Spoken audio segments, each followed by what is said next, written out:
जय जिनेंद्र। पूर्णार्घ जैन ग्रंथ वाचन अर्घ 7 भाग 3। जैन तत्वज्ञान एक सर्वोदय तीर्थ।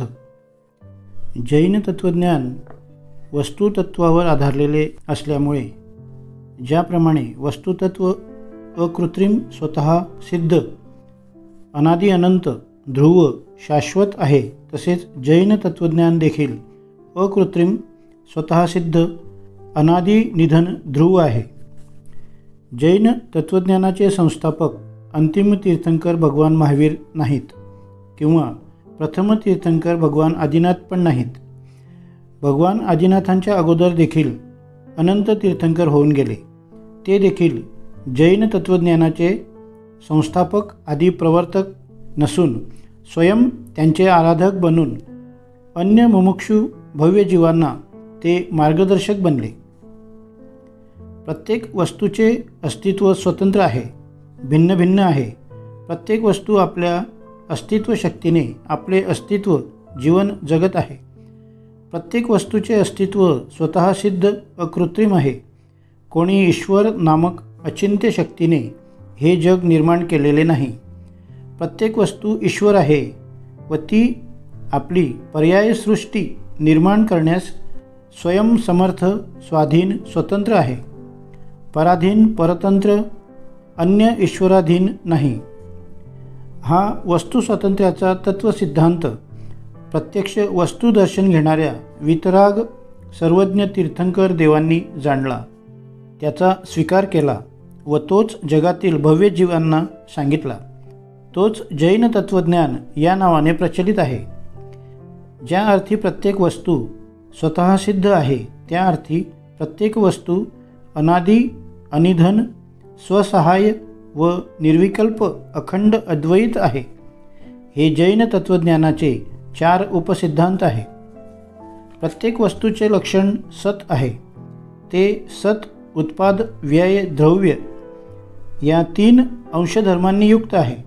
अर्थात प्रत्येक वस्तूचा द्रव्यधर्म, गुणधर्म ध्रुव, शाश्वत, परिणमनशील आहे व वस्तूचा पर्याय धर्म प्रतिक्षण अध्रुव, परिणमनशील आहे। प्रत्येक वस्तू अनादि, निधन आहे। असतचा कधीही उत्पाद होत नाही, सतचा कधीही नाश होत नाही। वस्तूचे परिणमन आपल्या शक्ती सामर्थ्याने होते। त्यासाठी वस्तूला अन्य द्रव्याच्या सहाय्याची अपेक्षा करावी लागत नाही। वस्तूचे प्रत्येक परिणमन वस्तूमधून उत्पन्न होते व दुसऱ्या क्षणी वस्तूमध्ये पुन्हा विलीन होते। वस्तूमध्ये नवीन पर्याय उत्पन्न होतो, तो वस्तूमध्ये बाहेरून येत नाही। वस्तूचा वर्तमान पर्याय जो नष्ट होतो, तो वस्तूमध्येच विलीन होतो, वस्तूतून बाहेर जात नाही। वस्तू पर्याय रूपाने उत्पन्न, नष्ट होत असताना देखील वस्तूमध्ये काहीच घट वाढ होत नाही। वस्तू जेवढीची तेवढीच अखंड अद्वैत राहते। समुद्रामध्ये लाटा उत्पन्न होतात व लागलीच पुन्हा समुद्रामध्ये विलीन होतात। समुद्र जेवढाचा तेवढाच राहतो। प्रत्येक वस्तू अनेकांतात्मक, उभयधर्मात्मक, सामान्य, विशेष धर्मात्मक आहे। वस्तूचा सामान्य धर्म, द्रव्यधर्म, गुणधर्म ध्रुवसत, नित्य, एकरूप, अभयरूप, सदाशुद्ध रूप असतो। वस्तूचा विशेष धर्म, पर्याय धर्म अध्रुव, असत अर्थात क्षणिक सत, अनित्य, अनेक रूप, भेदरूप, शुद्ध, अशुद्ध रूप असतो। जैन तत्वज्ञानाचे एकाच वस्तूमध्ये असे परस्पर विरुद्ध उभयधर्म अविरोध रूपाने, अविनाभाव रूपाने सिद्ध केले आहे। अन्य दर्शनकारांना एकाच वस्तूमध्ये हे परस्पर विरोधी धर्म युगपत कसे राहू शकतात हा कुटप्रश्न उलगडला नाही। त्यामुळे त्यांनी कोणत्या तरी एका अंशधर्माला परमार्थ सत मानून दुसऱ्या अंशधर्माला संवृत्ती माया मानून असत मानले आहे। जैन तत्वज्ञानाने कोणत्याही अन्य दर्शनकारांना सर्वथा मिथ्यावाद मानले नाही। जे नयवाद वस्तूमध्ये एकच अंशधर्म परमार्थ सत मानतात व दुसऱ्या अंशधर्माचे अस्तित्व वस्तूमध्ये मानित नाही अशा अन्य धर्मनिरपेक्ष एकांतवादाला मिथ्या एकांतवाद म्हटले आहे. कारण ते वस्तूमध्ये आपल्या प्रतिपक्षी धर्माची मान्यता ठेवीत नसल्यामुळे त्याच्या अभावी ते आपल्या इष्ट अंशधर्माची देखील सिद्धी करू शकत नाहीत. वस्तूमधील हे परस्पर विरोधी धर्म एकमेकाचे विरोधक नसून परस्पराचे साधक आहेत. नित्यत्व हा धर्म अनित्यत्वाशिवाय राहू शकत नाही असा यांचा परस्पर जीवनाभाव आहे. सांख्यमतवादी वस्तूमध्ये परिणमनशील कुटस्थ नित्यत्व मानतात, परंतु वस्तूमध्ये प्रत्येक समयाला परिणमन होत असलेले प्रत्यक्ष प्रतीत होते. त्याला त्यांनी आविर्भाव तिरोभाव नाव ठेवून वस्तूमध्ये काहीच स्थित्यंतर होत नाही असे मानून अपरिणमनत्व स्थापन करण्याचा प्रयत्न केला. परंतु आविर्भाव होत असताना पूर्वीची अनाविर्भूत अवस्था सोडून आविर्भूत अवस्था धारण करणारे स्थित्यंतर परिणमन मानल्याशिवाय त्यांचा आविर्भाव तिरोभाव सिद्ध होऊ शकत नाही. यावरून कुटस्थ अपरिणमनाबरोबर आविर्भाव तिरोभाव रूप परिणमन देखील मानण्याचे न्यायसंगत आहे. हे जैन तत्त्वज्ञानाने सिद्ध करून प्रत्येक वस्तू अनेकांतात्मक उभयधर्मात्मक मानणे हे कसे सुसंगत आहे हे सिद्ध केले आहे. तेच एकांतवाद जर आपल्या प्रतिपक्षी धर्माची सापेक्षता ठेवीत असतील, प्रतिपक्षी धर्माचे अस्तित्व मान्य करीत असतील, तर सर्व एकांतवादांचा समन्वय म्हणजे अर्थक्रियाकारी वस्तुतत्व सिद्ध होते. तेच जैन तत्त्वज्ञान होय. अनेकांतात्मक जैन तत्त्वज्ञान हे सर्वोदय तीर्थ आहे, ज्यामध्ये परस्पर विरुद्ध उभय धर्माची गुणमुख्य व्यवस्था सुव्यवस्थित मानली आहे. तेच सर्वांग परिपूर्ण वस्तुतत्व विज्ञान होय. ज्या एकांत मतामध्ये प्रतिपक्ष धर्माचा सद्भाव मानला नाही, सापेक्ष भाव मानला नाही, ते एकांत वस्तूमध्ये आपल्या इष्टतत्वांची देखील सिद्धी करू शकत नाही. म्हणून एकांत मताचा विषय परमार्थ वस्तू सिद्ध न होता सर्व धर्मांनी रहित अशी शून्य अपरमार्थ अवस्तू विषय बनते की त्यामुळे सर्व एकांतवादामध्ये परस्पर संघर्ष निर्माण होतो. ते विसंवादाचे स्थान बनतात. परंतु जैन तत्त्वज्ञान अनेकांत व साद्वाद युक्तीप्रमाणाने वस्तूमध्ये या परस्पर विरुद्ध धर्माचा गुण्य मुख्य रूपाने परस्पर सापेक्ष भाव मान्य करीत असल्यामुळे त्यामुळे सर्व एकांतवादाचा संघर्ष विसंवाद नाहीसा होतो. सर्व एकांतवादांचा समन्वय साधून सर्वांना सुप्रतिष्ठित मानाचे स्थान देतो. वस्तूमध्ये सर्व अंशाचे अस्तित्व स्थापित करतो. म्हणून जैन तत्त्वज्ञान हे वास्तविक सर्वोदय तीर्थ आहे. जैन तत्त्वज्ञानाच्या या सर्वोदय तीर्थामध्ये सर्व एकांतवादांना मानाचे स्थान प्राप्त होते. जैन तत्त्वज्ञानाने सांख्यांचा कूटस्थ नित्यवादही मान्य केला आहे. प्रत्येक वस्तू आपल्या द्रव्य धर्म गुणधर्म रूपाने सदा कूटस्थ नित्यच आहे. ध्रुव शाश्वत अपरिणमनशील आहे. वस्तूच्या द्रव्य गुणधर्मामध्ये कधीही स्थित्यंतर द्रव्यांतर किंवा गुणांतर होत नाही.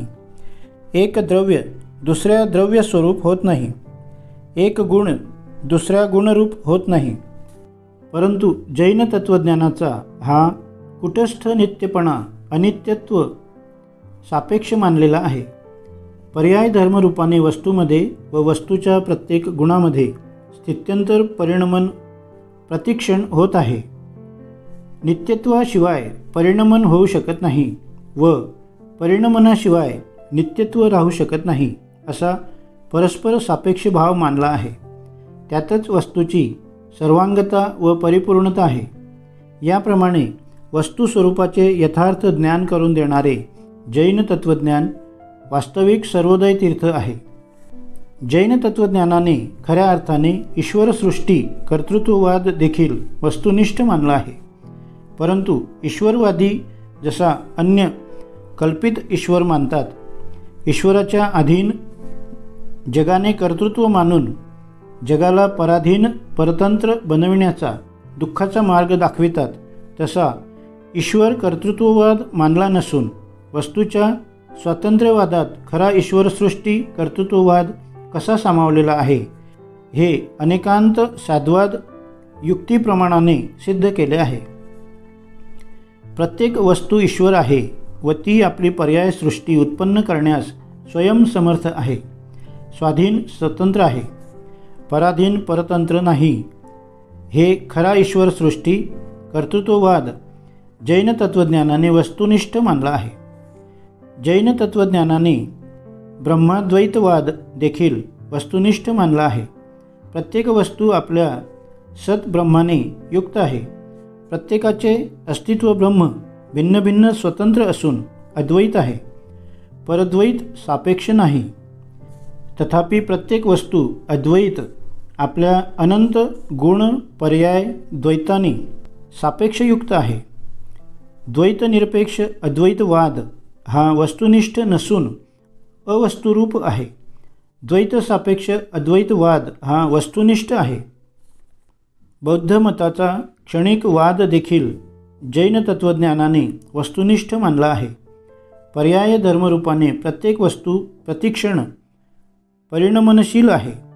वस्तूमध्ये पूर्वपर्याय नष्ट होतो व नवीन पर्याय उत्पन्न होतो. परंतु हा क्षणभंगवाद बौद्धांनी जसा निरन्वय उत्पाद नाशरूप मानला तो वस्तुनिष्ठ सुसंगत नसून सान्वय द्रव्यान्वय सहित क्षणभंगवाद हा वस्तुनिष्ठ व सुसंगत आहे, हे जैन तत्त्वज्ञानाने सिद्ध केले आहे. नैयायिक व वैषयिक मताचा विशेषत्ववाद द्वैतवाद व त्यामधील समवाय संबंधवाद हा देखील जैन तत्त्वज्ञानाने वस्तुनिष्ठ मानला आहे. परंतु अद्वैतनिरपेक्ष द्वैतवाद हा वस्तुनिष्ठ सुसंगत नसून अद्वैत सापेक्ष द्वैतवाद हा वस्तुनिष्ठ मानला आहे. प्रत्येक वस्तू सत अद्वैत आहे, अखंड आहे. त्यामध्ये जे गुणविशेष व पर्यायविशेष द्वैतरूप आहेत ते भिन्न भिन्न स्वतंत्र सत नसून एकाच अद्वैत सतचा तो विस्तार आहे. याप्रमाणे सर्व मतांचे मूळ उगमस्थान वस्तुनिष्ठ जैन तत्त्वज्ञान आहे. जैन तत्त्वज्ञान हे सर्व अन्य मतांचे माहेरघर आहे. म्हणून जैन तत्त्वज्ञान हे सर्वोदय तीर्थ आहे. जैन दर्शनाने सर्व मतांची मान्यता विशिष्ट नययुक्तीप्रमाणाने वस्तुनिष्ठ मानली आहे. वस्तूमधील सर्व अंशधर्माची साद्वाद पद्धतीने सुसंगती सिद्ध केली आहे. सर्व मतामध्ये समन्वय साधून सहमतवाद स्थापन केला आहे. जैन तत्त्वज्ञानाने सर्व मतामध्ये ऐक्य निर्माण केले. त्यामुळे जैन तत्त्वज्ञान हे सर्वोदय तीर्थ आहे. याप्रमाणे जैन तत्त्वज्ञान हे मूळ वस्तुतत्व सिद्धांतावर आधारलेले आहे. मूळ वस्तुतत्वाचे यथार्थ मार्गदर्शन करणारे आहे, म्हणून ते सत्य व शाश्वत आहे. सत्यम शिवम सुंदरम जे वस्तूंचे ध्रुव स्वरूप असते ते सत्य परमार्थ असते. त्याच आश्रय कल्याणकारी शिवप्रद असतो. आपल्या स्वरूपात स्थिर राहणे यातच वस्तूचे खरे सौंदर्य, खरी शोभा आहे.